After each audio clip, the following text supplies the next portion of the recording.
There is a moment, somewhere between the third and fourth kilometer of open African bush, when the human body makes a decision the mind has not yet approved. The legs find a gear that training never unlocked. The lungs pull air in quantities that seem physically impossible. And the eyes, wide and white at the edges, stop looking at the ground and start scanning the tree line with the desperate precision of something that knows, with absolute biological certainty, that it is being hunted. That moment happened to a man named Dario Siertain on a Tuesday morning in the Limpopo region of South Africa. He was 34 years old, reasonably fit, an experienced trail runner who had completed 2 ultramarathons and dozens of weekend-long runs through technical mountain terrain.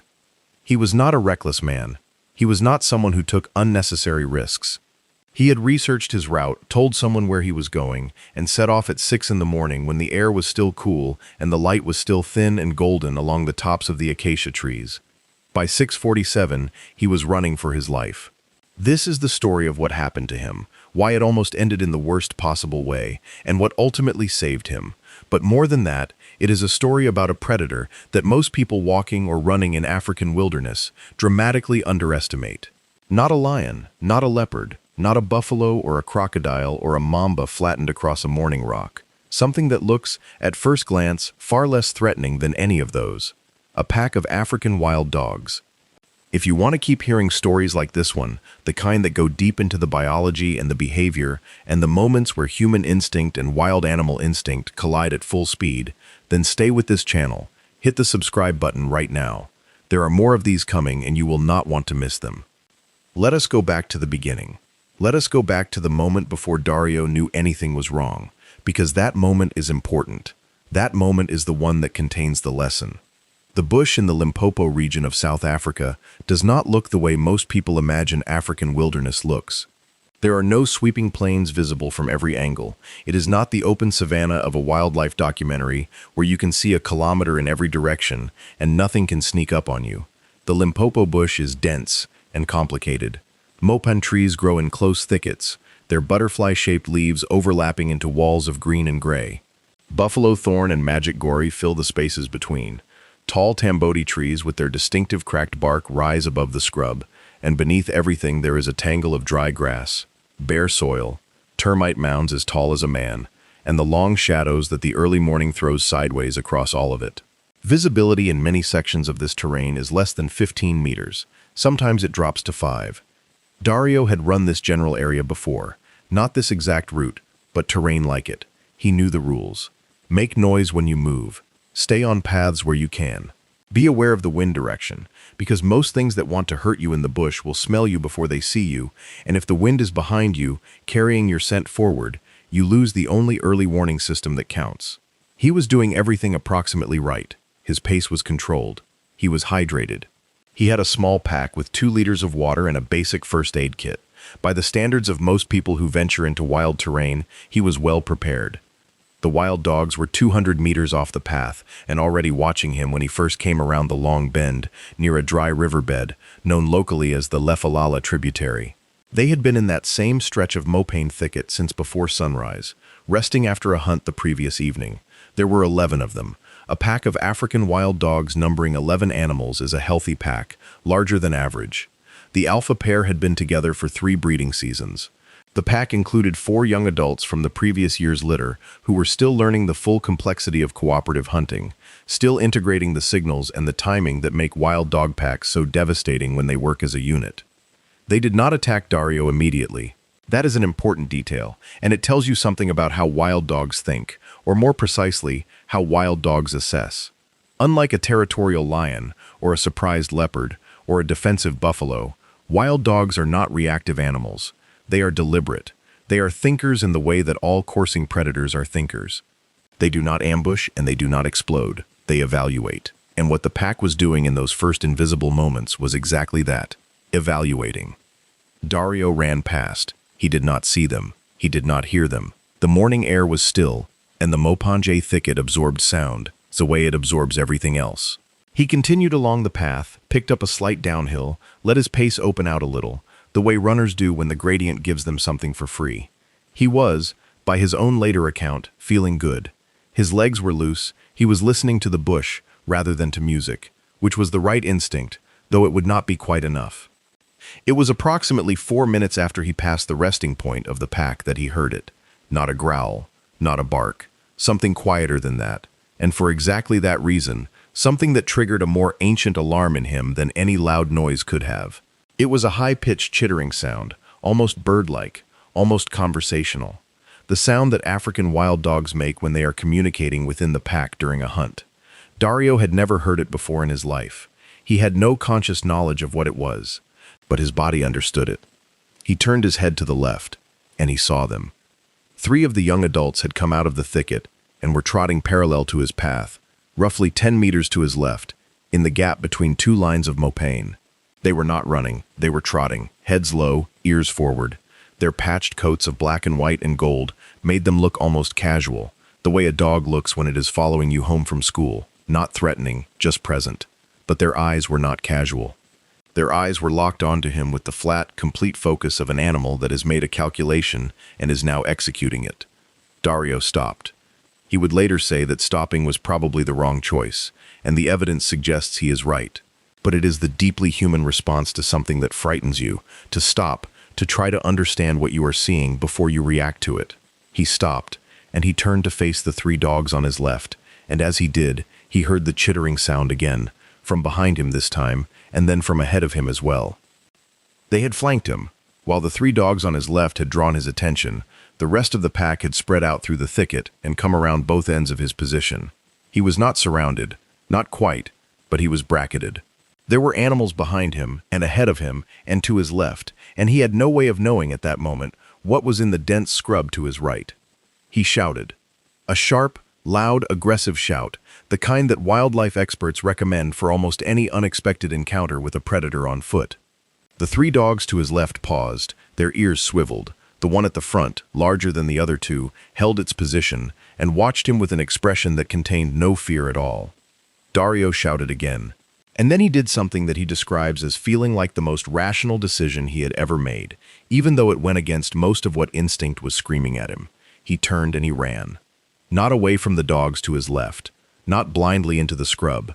He turned back the way he had come, back along the path, back toward the dry riverbed and the section of trail he knew, back in the direction of a game management road that he had crossed approximately 2.5 kilometers from this point.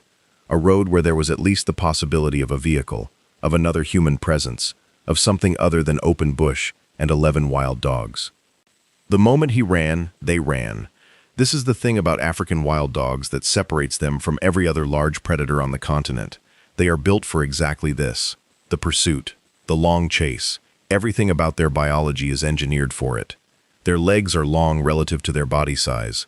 Their feet are large and the 2 middle toes are partially fused, giving them stability at speed that most canids do not have. Their hearts are proportionally enormous. Their lung capacity relative to body mass is greater than that of any comparable predator. A wild dog at full sprint can reach 60 kilometers per hour. More importantly, a wild dog at sustained running pace can maintain 40 to 45 kilometers per hour for distances that make even a very fit human look stationary. Dario, at peak effort on fresh legs on a flat surface, could run around 20 kilometers per hour. At the moment the dogs began their pursuit, he had already been running for 47 minutes. His legs were not fresh, the terrain was not flat, and he was not on a surface that allowed him to run at peak speed. He was on a narrow bush path with roots and stones, and a surface that shifted under his feet in ways that a track or a road never does. The gap closed within the first 30 seconds. He could hear them behind him, not the chittering this time, something lower, more rhythmic, the breathing of multiple large animals moving very fast through dry grass, the pad of feet on hard soil. He did not look back. He has said that he made a specific decision not to look back because looking back would have cost him a fraction of a second and a fraction of attention, and both of those things mattered enormously in that moment. The path curved to the right and he followed it. The bush on both sides was dense enough that he could not easily run off trail, and he knew that going off trail in this terrain in this direction would slow him far more than it would slow the dogs. They had spent their lives in this landscape. Every root and ditch and thorn thicket was navigated by them with the ease of animals that had never known any other surface. He had to stay on the path. He heard the chittering again, from his right, from inside the thicket to his right. He understood, with a cold wave of clarity, that he was not simply being chased, he was being herded. The animals running behind him were not the fastest members of the pack. The fastest members had gone around, through the thicket, and were now running parallel to him, waiting for him to exit the path into the open ground ahead, where the dry riverbed flattened out and the cover disappeared and there would be nowhere left to go. This is what African wild dogs do. This is the hunting strategy that makes them the most successful large predator in Africa, more successful than lions, more successful than leopards, with a kill rate that researchers have measured as high as 80% on some hunts. They cooperate, not in the vague, loose way that lions cooperate when several of them happen to be near the same prey at the same time. Wild dogs cooperate the way a well-trained sports team cooperates, with roles and signals and adjustments made in real time based on what the prey is doing. The animals behind Dario were the drivers. Their job was to maintain pressure, to keep him moving forward, to prevent him from stopping or turning or doubling back. The animals in the thicket to his right were the interceptors. Their job was to be in position when he reached open ground. And somewhere in the pack, the alpha pair were coordinating, though Dario would not know this until much later, when he sat with a wildlife biologist and described the sequence of sounds he had heard throughout the chase, and she walked him through what each one meant. He did not slow down. This is critical. He was afraid, completely and utterly afraid, in the most fundamental biological sense of the word, but he did not panic in the way that causes the body to freeze, or to collapse, or to make decisions that serve the fear, rather than the situation. He kept moving. He kept processing. And it was in this processing, at the roughly 90-second mark of the chase, that he remembered something. A termite mound. He had passed a termite mound on this section of path on the way out. A large one, taller than him, the kind that are built from compacted clay and soil and stand like small towers in the bush. He had noticed it because it was unusual in its shape, wider at the top than the base, the kind that forms when a colony has been adding to the structure for decades. It was to the left of the path. He had no precise memory of how far back it was, but he thought it was close, within 300 meters. A termite mound will not stop a pack of wild dogs for long. They can run around one in seconds. But a termite mound tall enough and wide enough gives a person something that flat open ground does not. It gives them a surface to climb. Height does not make a human safe from wild dogs in the way it makes them safe from, say, a lion, which will not generally climb. Wild dogs have been known to climb low structures if motivated enough. But height changes the geometry of an attack. It removes the possibility of being taken from multiple angles simultaneously. It reduces the contact surface. And in a situation where the goal is not to fight but to delay, to buy time, to give the pack a reason to reassess the cost-benefit calculation of continuing the hunt, height is a meaningful variable. Dario spotted the mound. He left the path without breaking stride, cut left through a narrow gap in the bush, and reached the base of the mound. He climbed. The surface was rough and hard, and his hands gripped it without difficulty. He was at the top in seconds, standing on a surface roughly the size of a large coffee table, 3.5 meters above the ground. The dogs came out of the path, opening 30 seconds later, all 11 of them, in the morning light, in the open space around the termite mound. He saw them clearly for the first time as a group. They were extraordinary animals. The patched coats in irregular blocks of color, the rounded, almost oversized ears, the deep chests and long legs. The alpha male was at the front, larger than the others. He stopped 5 meters from the base of the mound and looked up at Dario with the same flat, absolute focus that the young dogs had shown on the path. The pack spread out around the mound, not rushing it, not throwing themselves at the base, simply taking positions, watching. This is also characteristic wild dog behavior. When prey goes to ground or height, the pack holds position and waits. They are not impulsive animals. They know that most things that try to escape them eventually have to come down, and when they come down, the pack is fresh, because the pack has been resting, and the prey is exhausted. Dario stood on top of that termite mound for 41 minutes. He had his phone. He called the contact he had left his route details with, a friend who had a vehicle and knew the general area. The signal was weak, but the call connected. He described his position as accurately as he could, referencing the dry riverbed, the game management road, the direction he had run. His friend said he would call a ranger and come immediately. Dario said thank you. Then he looked down at the 11 dogs spread around the base of the mound and calculated that he had somewhere between 20 minutes and 2 hours before one of several bad things happened. His legs would cramp and he would lose his footing. The dogs would decide to test the structure seriously. or the sun would rise high enough that standing on a clay mound in the Limpopo heat would become its own emergency.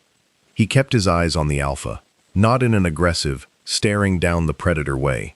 He had read or heard or absorbed from somewhere the idea that with pack predators, the alpha is the decision maker, and the decision the alpha is making in this situation is whether the energy cost of this hunt is worth the potential return. The pack had presumably fed the previous evening. They were not at the desperate end of a long, hungry stretch.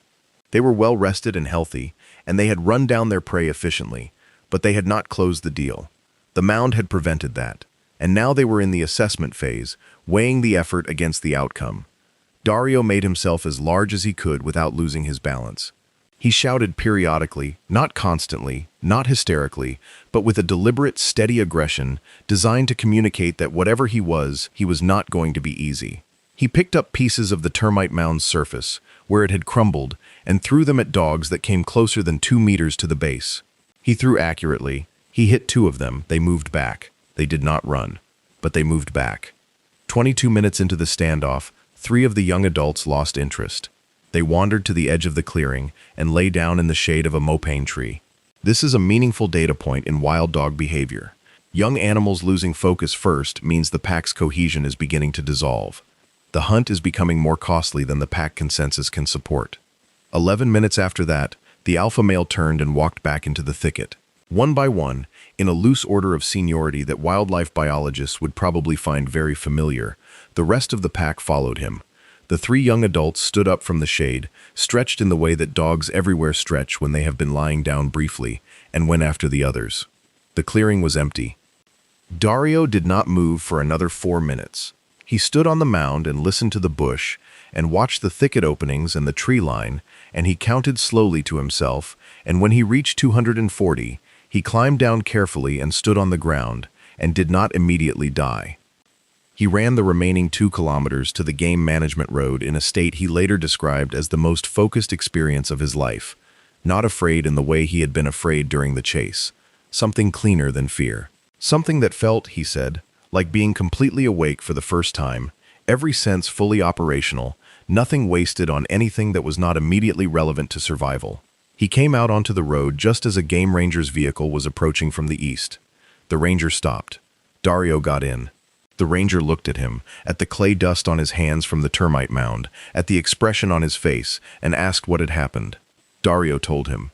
The ranger nodded slowly, in the way that people who have worked in wild places for a long time nod when they hear something that is frightening but not surprising. He said that the pack Dario had encountered was a known group. They had been in that area for several weeks.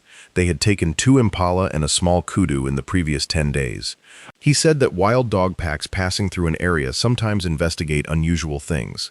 Unusual meaning things that are moving in ways that do not match the local fauna, things that smell different, things that make sounds that do not belong to the standard sonic landscape of the bush. A human running alone in the early morning, at a pace and with a gait that has no parallel in the natural world of the Limpopo, would register as exactly this kind of unusual thing. He said that in his 23 years of working in this environment, he had heard of 3 other instances of wild dogs following or pursuing humans. None of them had ended in a kill. He was careful to say this. He was not trying to minimize what had happened. He was providing context. Wild dogs, despite their extraordinary hunting capacity and their specific specialization in pursuit predation, do not generally hunt humans. Humans are outside their prey profile. We are the wrong size, the wrong smell, the wrong behavioral category. We are not impala, we are not kudu, we are not the animals that the neural wiring of a wild dog is calibrated to pursue. But here is the uncomfortable truth that sits beneath that reassurance. The pack that encountered Dario was a pack that included 4 young adults who were still building their hunting experience. Young wild dogs learn by doing. They learn by chasing things and seeing what happens. And a large mammal moving through their territory at speed, alone, in the early morning, may have presented itself to the inexperienced members of the pack as a target of opportunity in a way that an older, more experienced pack might have dismissed more quickly. The alpha had not called off the hunt because he determined that Dario was human and therefore not prey. The alpha had called off the hunt because the cost-benefit calculation had shifted. The prey had reached a defensible position. The pack was not starving. The morning was moving toward midday heat. The expected return no longer justified the continued effort. It was a business decision, made by an animal with one of the highest intelligence to body size ratios of any predator on the African continent, and it was made in Dario's favor. Now, let us talk about what actually saved him.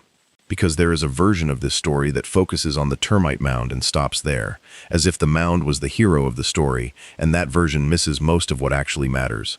The termite mound was available to Dario because he stayed on the path. If he had panicked and run off trail into the thicket in any other direction, he would not have found it. He stayed on the path because he had a specific destination in mind, the game management road, and he ran toward it rather than away from the dogs. Running toward something is categorically different from running away from something. Running away from something is reactive. You are letting the threat define your direction. Running toward something means you have a plan, and even a bad plan executed with commitment is better than no plan in a crisis situation, because a plan keeps the thinking brain operational when the fear brain is trying to take over. He stayed on the path also because he understood, in the moment, that going off trail would slow him more than it slowed the dogs, and that insight required him to think accurately about the relative capabilities involved. Not about how frightened he was, not about what the worst possible outcome looked like, about what was actually true about the situation. His speed versus their speed, his terrain knowledge versus theirs, his energy reserves versus theirs. When you are being chased by something that is faster than you, the question is not how fast you can go. The question is how much smarter you can be than the thing behind you. He climbed the termite mound because he remembered it was there. He remembered it because he had been paying attention during his approach run. He had not been wearing headphones. He had not been in the flow state that long-distance runners sometimes describe, the state where the environment becomes background and the internal experience becomes foreground. He had been present in the landscape, noticing things, cataloging things, the way you should always be when you are alone, in an environment that contains things that can kill you. The termite mound was not luck. The awareness of the termite mound was a product of attention, and attention was a choice he had made before the emergency began. He held his position on the mound because he regulated his fear, rather than surrendering to it. This is perhaps the most significant factor and the one that is most difficult to explain in purely practical terms, because it is not a skill in the way that navigation is a skill or first aid is a skill. It is closer to a physical practice, the ability to let fear exist fully in the body while still maintaining the capacity to think and choose. Dario has since spoken about the fact that he had, in the years before the incident, done a significant amount of very long-distance racing in extreme conditions, and that this training had given him something beyond fitness. It had given him familiarity with the state of being seriously distressed and having to continue making good decisions anyway. Every ultra-endurance athlete who has ever been in a bad patch deep in a race, depleted and disoriented and questioning everything, knows this state. It is not the same as being chased by wild dogs. The fear is of a completely different quality. But the cognitive skill of continuing to function while the body is screaming at you to do something different than the thing you have decided to do, that skill transfers. He threw rocks at the dogs. This is also worth discussing, because it reflects something important. He did not simply wait passively on the mound hoping the dogs would lose interest. He actively communicated his willingness to make the encounter costly for them. Wild dogs, for all their intelligence and cooperative sophistication, are making an economic decision every time they hunt. Energy in versus energy out. If the prey is going to cost more energy than it will provide, the hunt is not worth pursuing. By throwing accurately, by making contact, by demonstrating that he could identify individual animals and target them, Dario was adding to the cost side of the pack's calculation. He was not fighting them. He was negotiating with them in the only language available, the language of cost and return. He also did not do several things that he might have done and that would likely have ended the situation much more badly. He did not jump off the mound prematurely. He did not try to sprint through the pack while they were spread out, which is a thing that fear will sometimes suggest to a person because it feels like action, and action feels like control. He did not scream continuously, which would have communicated distress and instability rather than threat. He waited. He watched. He maintained the fiction, because it is ultimately a fiction, but a useful one, that he was more dangerous than he appeared. African wild dogs are one of the most endangered large carnivores on Earth. There are fewer than 7,000 left in the wild. Their range has contracted dramatically over the past century, from nearly all of sub-Saharan Africa to a handful of fragmented populations in eastern and southern Africa. They were killed as vermin by farmers for decades. They were deliberately poisoned and shot and snared by people who understood them only as threats to livestock and not as the extraordinary, irreplaceable, ecologically critical animals they are. They are susceptible to diseases carried by domestic dogs, particularly distemper and rabies, and these diseases move through packs with devastating speed because wild dogs live in such close social contact. A single sick animal can take out an entire pack within weeks. The pack that Dario encountered in the Limpopo is part of a monitored population. Several of the animals, including the alpha male, are collared.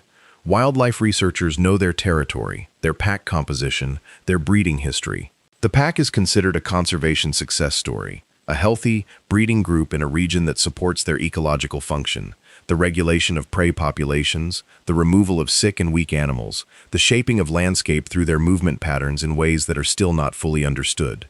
Dario, in the months after his encounter, became involved in wild dog conservation.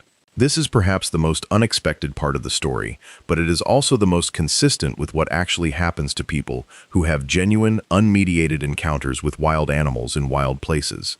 The experience does not, in most cases, produce hatred or a desire for revenge or even straightforward fear. It produces something more complicated, a kind of recognition, a sense of having been in contact with something that is fully and completely itself, operating according to its own logic, in its own world, and having survived that contact by being, if only for those 40 minutes, something closer to fully and completely yourself.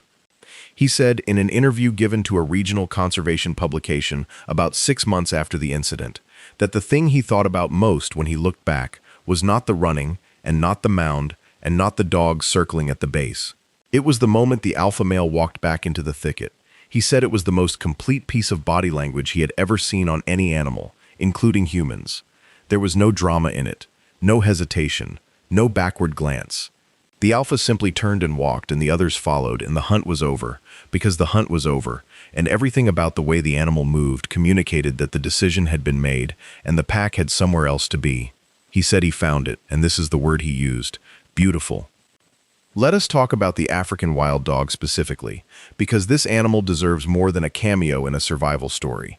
It deserves to be understood on its own terms, because the more you understand it, the more extraordinary the encounter Dario had becomes, and the more it illuminates what was actually happening in those 41 minutes on the mound. Lycaon pictus, the painted wolf. The name pictus comes from the Latin for painted, and it refers to the coat, which in every individual is a unique combination of black, white, yellow, and tan, in irregular patches, like fingerprints or snowflakes, no two exactly alike. This uniqueness is unusual in the animal kingdom, and researchers use coat patterns to identify individual animals in the field the same way they use facial recognition for humans. Wild dogs are not closely related to domestic dogs or to wolves in the way that most people assume. The genus Lycaon is monotypic, meaning there is only one species, and it diverged from other canids somewhere between 1.5 and 3 million years ago. They are their own distinct evolutionary line, shaped entirely by the demands of pursuit predation in open and semi-open African environments. Every aspect of their biology reflects this specialization. Their teeth are different from those of other large canids. They have a reduced number of molars compared to wolves or jackals because they are not bone crushers. They do not need the grinding surfaces that an animal consuming a carcass down to the skeleton would need. They are meat eaters, fast meat eaters, and their dentition reflects an evolutionary focus on tearing and consuming prey quickly before lions or hyenas steal it. Because in the wild dog's world, losing a hard-won kill to a larger competitor is one of the most significant ongoing threats. Their social structure is remarkable and still not entirely understood. Packs are typically based around a single breeding pair, the alpha male and female, and include non-breeding subordinates of both sexes. Unlike most social mammals, in wild dog packs, it is frequently the male relatives of the alpha male who form the core of the group, with females dispersing to join other packs or form new ones. This is the opposite of the pattern seen in lions and hyenas, where the females are the stable core of the group and males come and go. Wild dogs vote on whether to go hunting. This is not a metaphor. Researchers studying pack behavior in Botswana found that packs have a ritualized behavior called a social rally, which occurs before hunts, and that during these rallies, individual dogs sneeze, and the number of sneezes functions as a kind of quorum. If enough dogs sneeze, the pack goes. If not enough dogs sneeze, the rally breaks down and the hunt does not occur. The alpha pair have significantly more influence than subordinate animals. Their sneezes count for more in the quorum, but even an alpha pair cannot force a hunt if not enough of the pack signals willingness to participate. Think about what this means. This is a predator with a democratic mechanism for collective decision-making, not instinct in the simple sense, not a single dominant animal dragging the group behind it, but a genuine social process involving individual signals and aggregate outcomes. The pack that chased Dario, before it chased him, would have conducted a version of this process. Some signals of willingness, some calculation, conscious or otherwise, of whether the pursuit was worth undertaking. The fact that 4 young animals were part of the pack, and that young animals are more likely to vote yes to a novel pursuit, may have tipped the quorum in favor of giving chase. Wild dogs also have an extraordinary system for care of the young and the injured that is almost unmatched in the predator world. Pack members regurgitate food for pups too young to accompany the hunt. They also regurgitate for injured or ill pack members who cannot hunt. Animals that have lost legs or eyes and injuries from prey or snares or vehicles have been observed surviving within packs for extended periods because the healthy members continued to feed them. A wild dog pack does not abandon its injured. This is not sentimentality. It is a rational strategy in a social species where every experienced animal represents an investment of training and knowledge that took years to accumulate. The alpha female of the pack that Dario encountered had, according to the research team monitoring the group, been snared 2 years previously in a wire snare set by someone on the edge of the game management area. She had pulled free but lost most of 2 toes on her left rear foot.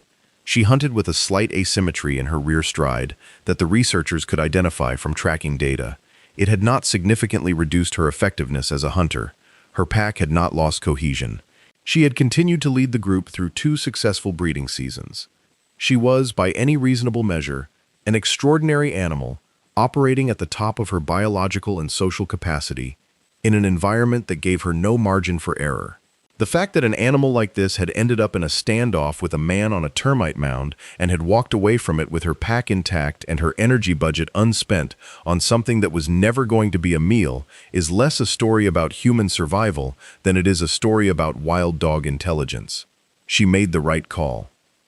Let us also talk about the termite mound, because the termite mound is not just a piece of good fortune. It is one of the most important structures in the African ecosystem, built by creatures that most people never think about, by animals that weigh less than a gram each, and that collectively reshape the landscape of an entire continent. Macrotermes michelseni, the species responsible for most of the large mounds in the Limpopo region, build structures that can reach 6 meters in height and extend 10 meters or more underground. The mounds are not simply nests. They are ventilation systems, humidity regulators, temperature management structures of extraordinary precision. The interior of a large mound maintains a temperature within 1 degree of 29 degrees Celsius, regardless of the external temperature, which in the Limpopo can range from below 0 in winter to above 45 in summer. The colony manages this through a network of channels and shafts that create convection currents, drawing hot air up through the central shaft and fresh air in through porous walls, operating on a set of physical principles that human engineers have only recently begun to deliberately replicate in building design. Millions of termites, each weighing a fraction of a gram, each operating on the basis of chemical signals and simple behavioral rules, with no central direction, no architect, no plan in any sense that a human designer would recognize. And from this distributed, leaderless, rule-following collective emerges a structure that can support the weight of a grown man standing on top of it in the middle of a wild dog encounter. Emergence. The appearance of complex ordered structures from the interaction of simple components following simple rules. It is one of the most profound phenomena in the natural world, and it built the thing that saved Dario's life. The mound was also old. The size and shape Dario described, taller than himself, wider at the top, suggests a structure that had been accumulating for at minimum 20 to 30 years, possibly much longer. Termite mounds in this region have been carbon dated to over 2,000 years old. The one Dario climbed may have been standing in that patch of bush since before his grandparents were born. There is something in this worth sitting with.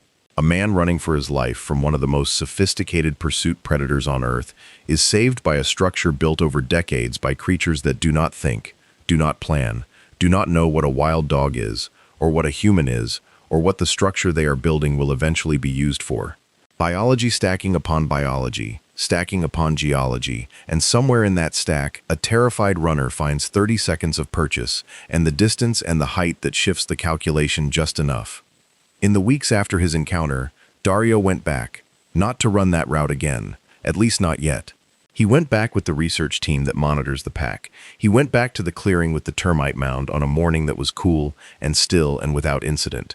He stood at the base of the mound and looked at it, and looked at the path and looked at the thicket where the dogs had appeared.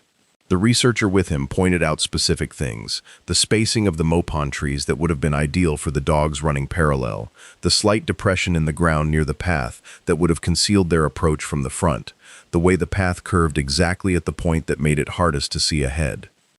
The landscape had been designed, not by any intelligence, but by the accumulation of chance and selection and time, to be ideal for what had happened in it.